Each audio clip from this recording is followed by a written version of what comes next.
Well, I had art in my background, so I was the art assistant. I did the detail work on my stepdad's art. He was an angel artist.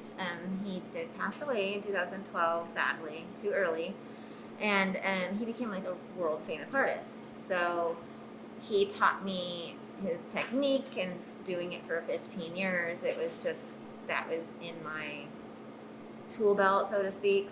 My oldest daughter and I went to the bookstore, and she saw a macaron book, and she's like, "We should try these, Mom." And I was so intrigued, and they challenged me. We tried about 30 different recipes, and they were horrible.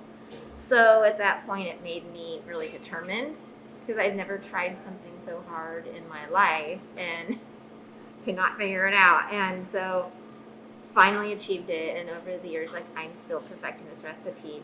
When I was making the macarons, it just felt unnatural to have them just colored like everyone else's food coloring. And with the art background that I have, that's when I picked up the airbrush, and it just kind of seemed so natural.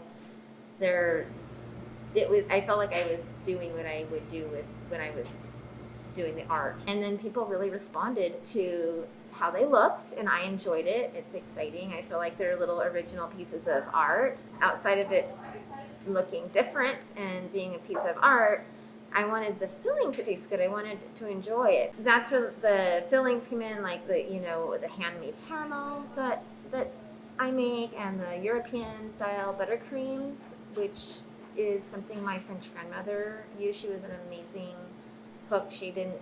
They didn't come until she was 30 years old, so she brought with it just a lovely legacy of French decadence into our family. So a lot of these recipes came from some of her recipe cards. Everything is made in-house by hand, and so we focus on the flavor being more decadent